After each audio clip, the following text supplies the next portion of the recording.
Bom dia, pessoal!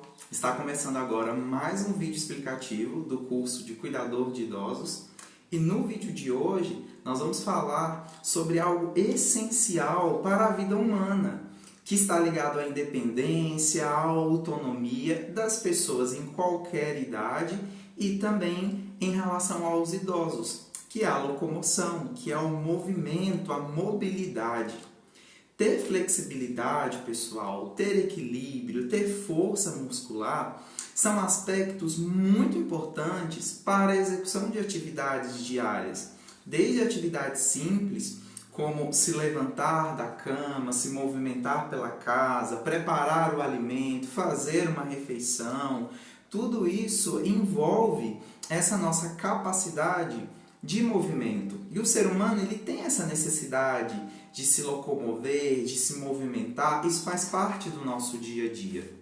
Nós, enquanto cuidadores de idosos, sempre vamos nos posicionar daquelas 3 maneiras que eu já comentei com vocês, né? No primeiro momento, eu sempre estimulo a pessoa idosa a realizar suas atividades de vida diária sozinhos, à medida em que elas têm essa autonomia, elas têm essa independência.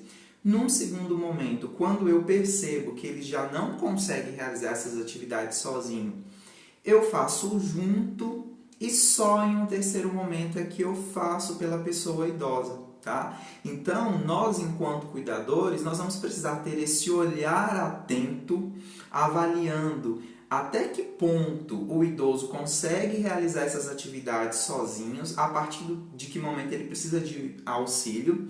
E eu também preciso entender que, enquanto cuidador, eu estarei o tempo todo estimulando essa pessoa a realizar movimentos, por mais simples que sejam esses movimentos. Então, às vezes, o idoso ele perdeu a capacidade de locomoção das suas pernas, ele já não consegue mais caminhar.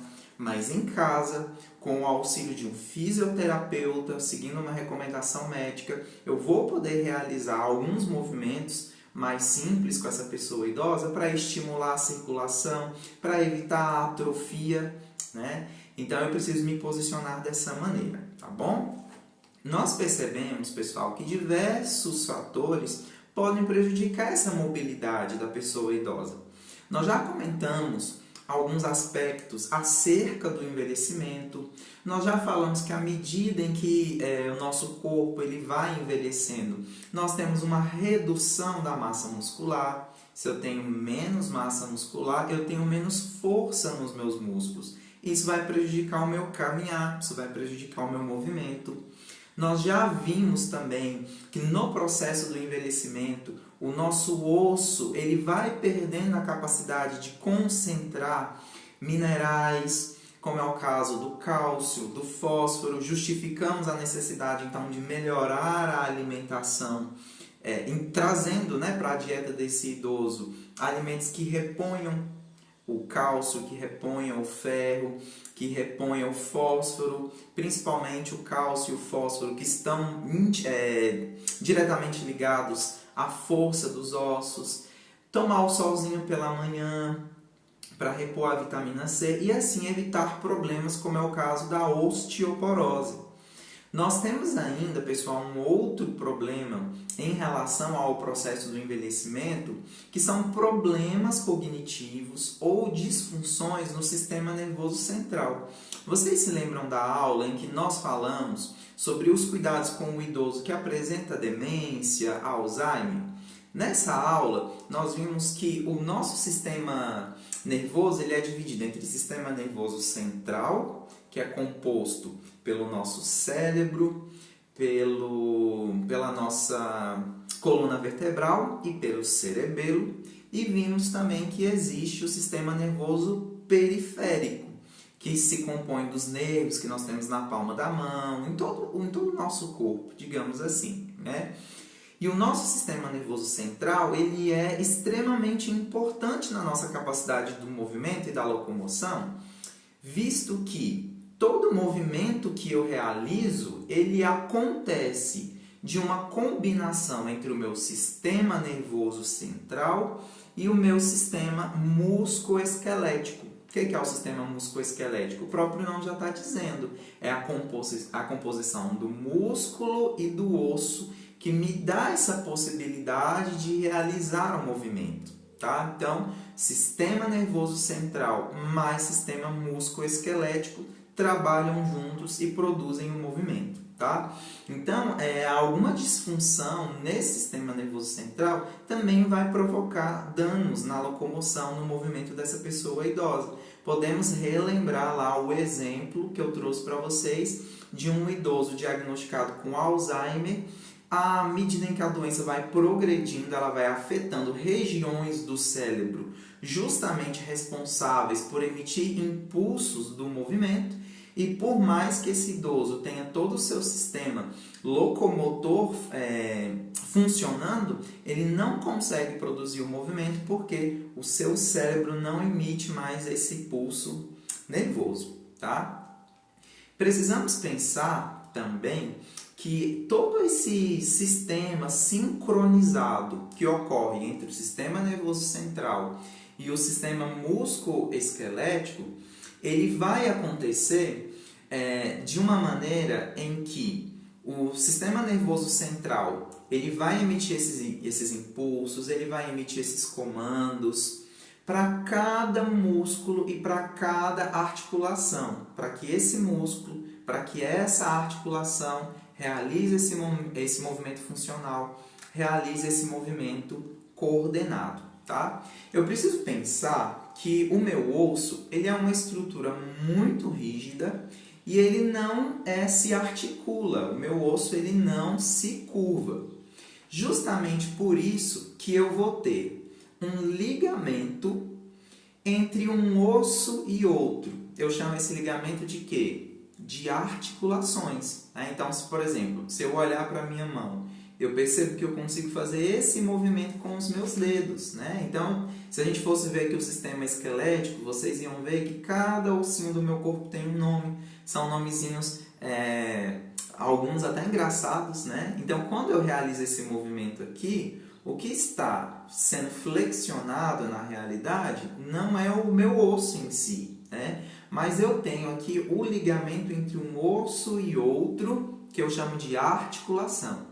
Essas articulações, além de manter os ossos juntos, ela vai proporcionar esse movimento. Por quê? Nesse ligamento eu vou ter uma cartilagenzinha. Então, nas articulações eu tenho uma cartilagem que ela funciona tanto para manter os ossos ligados, quanto para lubrificar esse ligamento e impedir que um osso ranja no outro.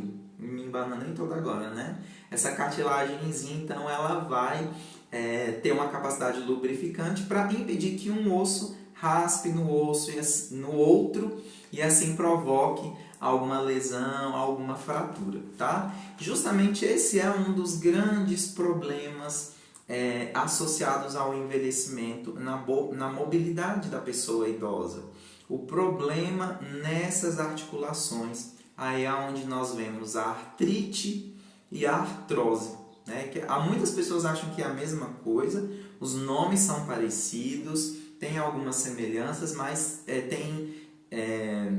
são problemas, são disfunções diferentes, tá? Enquanto a artrite é uma inflamação nas articulações, essa inflamação vai causar dor, essa inflamação vai causar dificuldade no movimento das articulações. Pode acontecer em todas as articulações do nosso corpo, nós temos várias.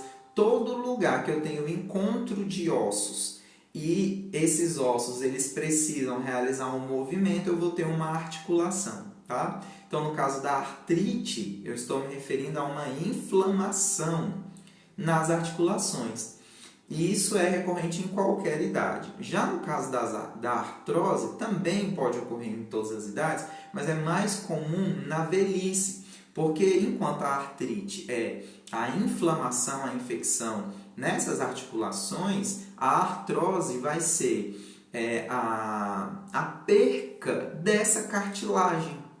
Então, no caso da artrose, essa cartilagem, ela deixa de ser produzida, essa lubrificação, e aí sim um ossinho, ó, vai começar a flexionar, né, fixar no outro, e aí vai surgir algumas lesões, vai causar inchaço, vai causar muita dor, vai causar atrofia, né? Então, às vezes você vai ver uma pessoa idosa, principalmente nas articulações dos dedos, que tem aqui uma ondulação, um osso duro, um caroço duro, aquilo é o osso, porque ele flexiona, causa uma lesão e aí ele cresce e se calcifica, fazendo como se fosse ali um nódulozinho, tá?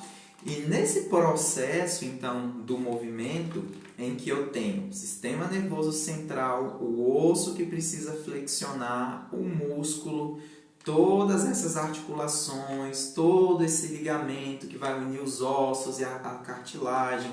Vou ter ainda a presença dos tendões que vão unir os músculos aos ossos.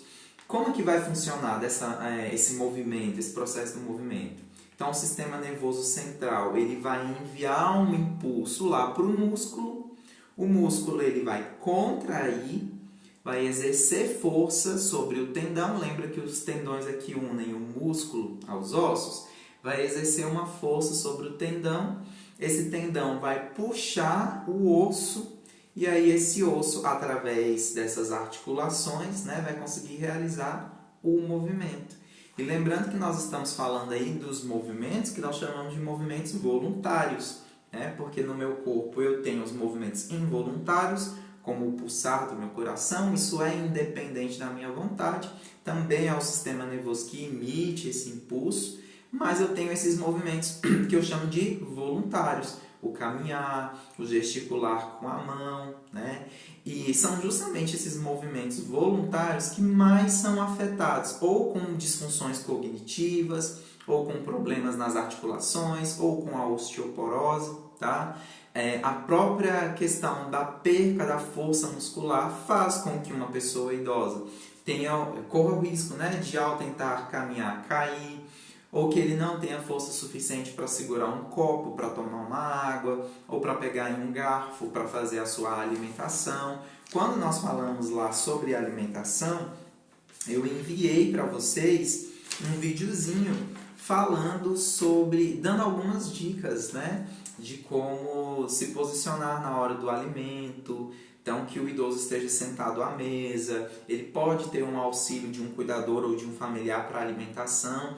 Só que eu preciso sempre, pessoal, isso é algo muito importante nós entendermos, eu preciso sempre trabalhar com a independência, com a autonomia do idoso.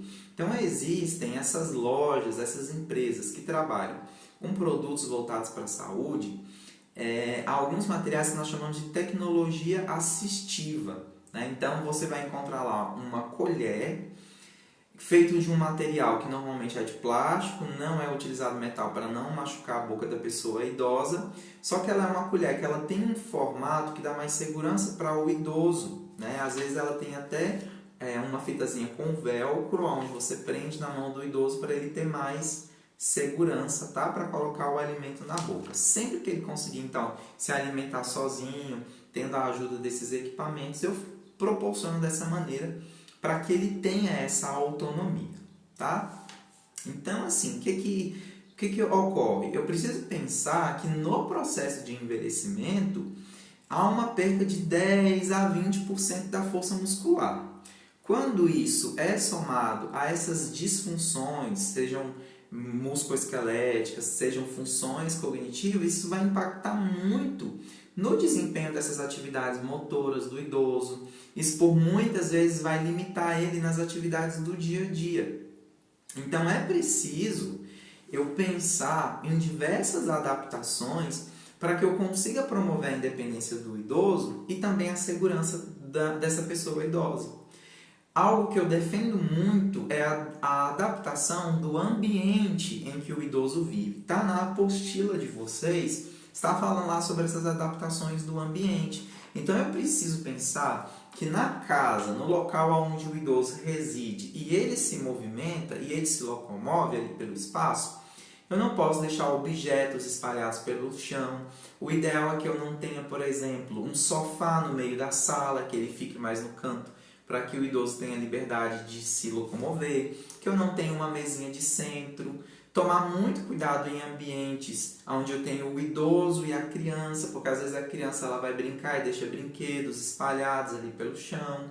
Tomar o cuidado com a presença dos animais. O idoso pode tanto tropeçar no animal, como às vezes o animal pode urinar ou defecar no chão e assim ficar escorregadio. Falando no próprio chão, eu vou evitar o uso de tapetes, eu vou evitar o uso de produtos de limpeza que deixe esse chão mais escorregadio. Se eu tenho a possibilidade de trocar o piso e colocar um piso antiderrapante, melhor ainda. Evitar que esse idoso tenha que ficar subindo escadas ou degraus. Outro ponto muito importante é que às vezes o idoso ele até consegue caminhar, por mais que ele tenha essa fraqueza muscular, algum problema nas articulações, ele consegue caminhar, mas sozinho vai ser com dificuldade. Se eu instalo então nas paredes da minha casa pontos de apoio, é como se fosse um corrimão mesmo, para que ele consiga então caminhar segurando, isso é importante. Pensar também que se eu vou ajudar o idoso a caminhar, eu vou sempre me posicionar ao lado dele, entrelaçar o meu braço pelo braço dele, colocando inclusive a minha mão aqui na mão dele, ele vai fazer esse movimento de força, assim eu vou ter mais segurança para auxiliar ele a caminhar.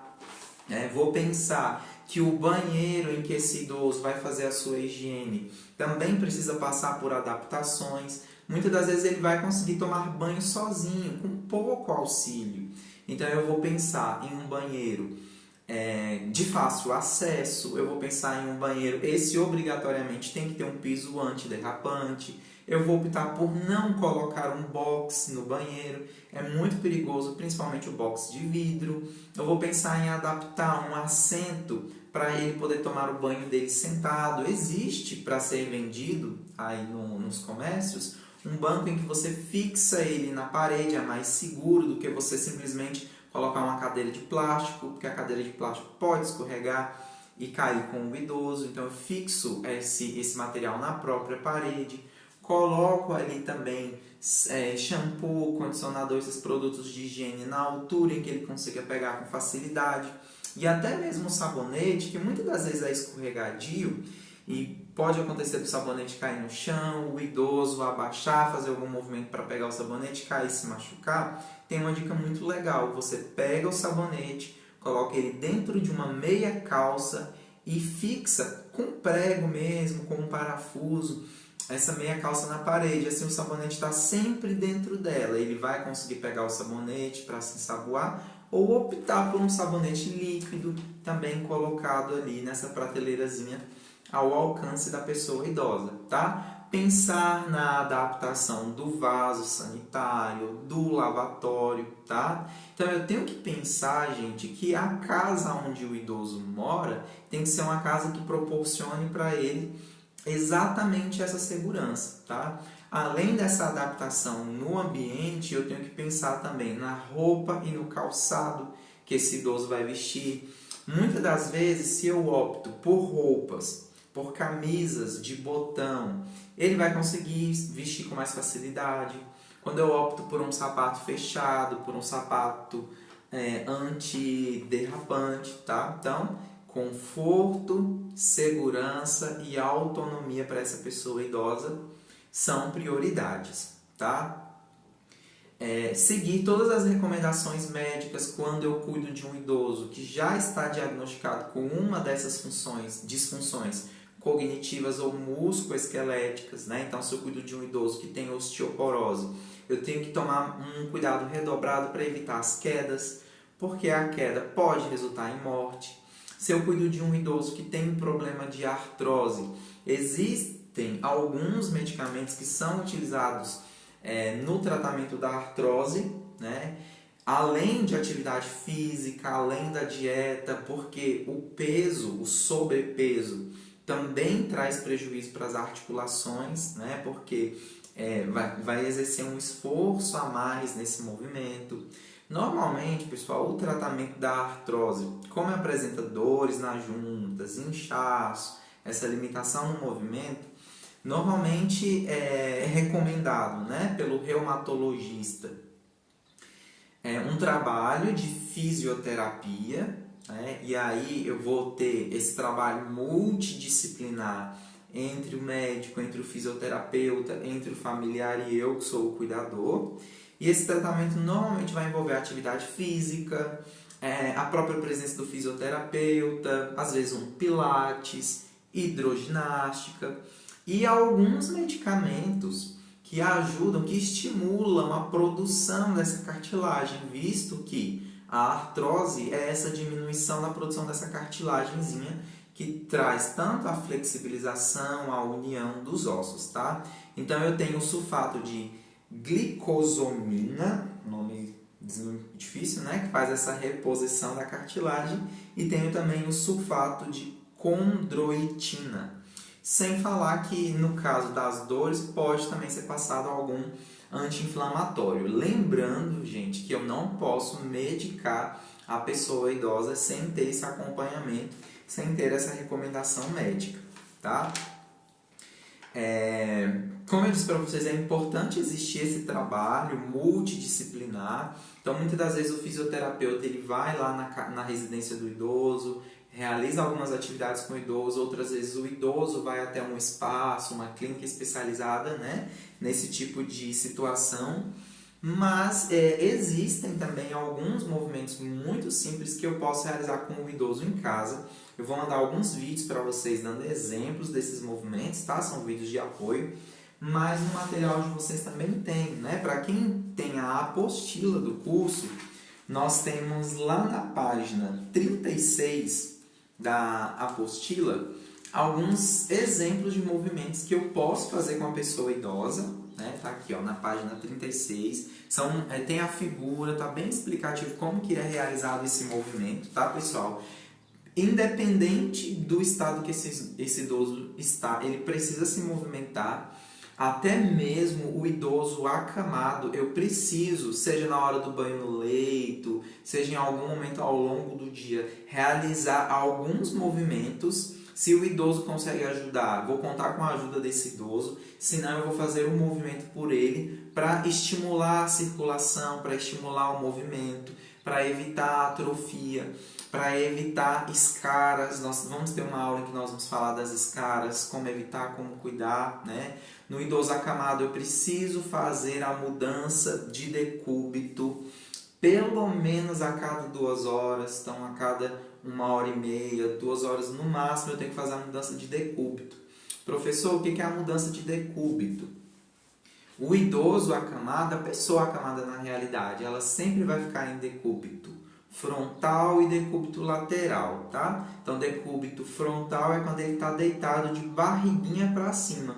E decúbito lateral, o próprio nome já está dizendo, quando ele está deitado de lado, tá?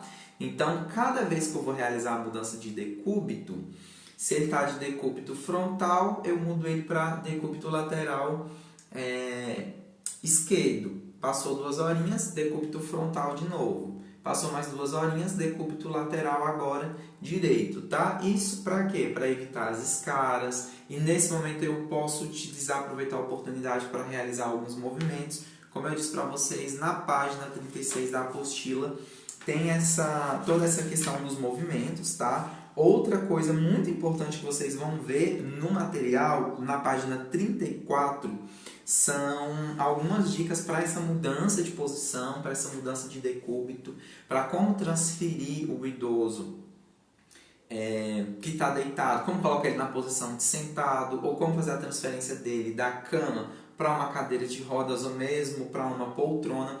Aqui, como é um vídeo explicativo, não tem como eu fazer essa simulação para vocês, eu estou sozinho, mas quando nós retornarmos às aulas, uma das aulas práticas que nós vamos realizar na sala de aula vai ser os cuidados com o idoso acamado. Aí a gente vai ver banho no leito, a mudança do decúbito, a transferência para a cadeira. Isso tem que ser feito presencial para que eu possa passar para vocês algumas técnicas que trazem segurança tanto para o idoso quanto para a pessoa, para o cuidador, tá? Outro espaço na apostila de vocês que também tem algumas dicas é lá na página 12 da apostila. Aqui também trazem alguns movimentos, tanto para o idoso quanto para o cuidador, tá? Porque o cuidador ele também precisa prezar pela sua postura e pela sua capacidade de mobilidade.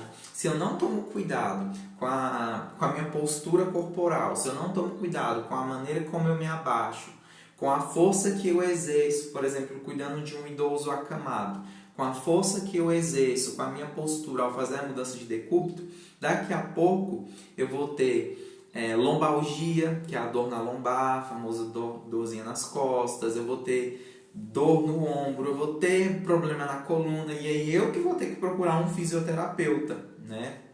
Então eu também preciso me preocupar com o cuidado com a minha saúde enquanto cuidador, tá bom, pessoal?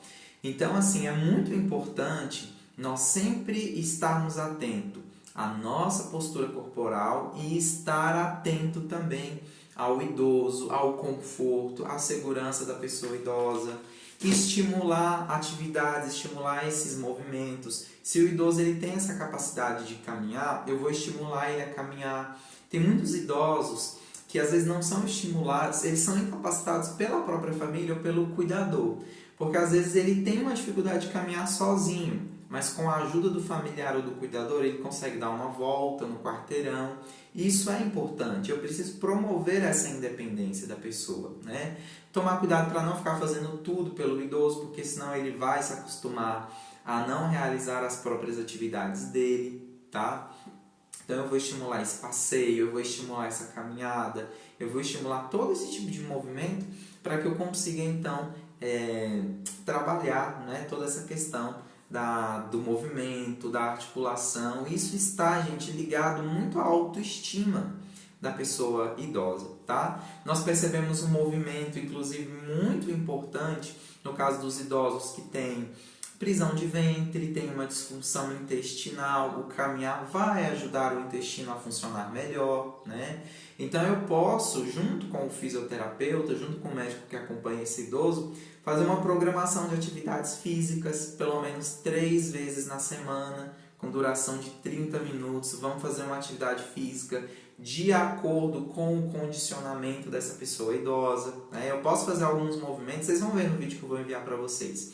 Eu posso fazer alguns movimentos com o idoso em casa, usando um cabo de vassoura, usando 1 litro de óleo, né? Nós temos algumas dicas bem legais para promover esse movimento na pessoa idosa. Tá bom, pessoal? Então assistam aí o vídeo, esse vídeo explicativo, assistam os vídeos complementares, porque daí quando nós voltarmos para a sala de aula, aí a gente vai para todos esses movimentos práticos que tem que ser presencial, não dá para a gente fazer através de vídeo, tá? Se vocês tiverem alguma dúvida, me mandem no grupo do WhatsApp ou podem me encaminhar no privado também, que assim que eu ver e puder eu respondo para vocês, tá bom? Um grande abraço para todos e bons estudos!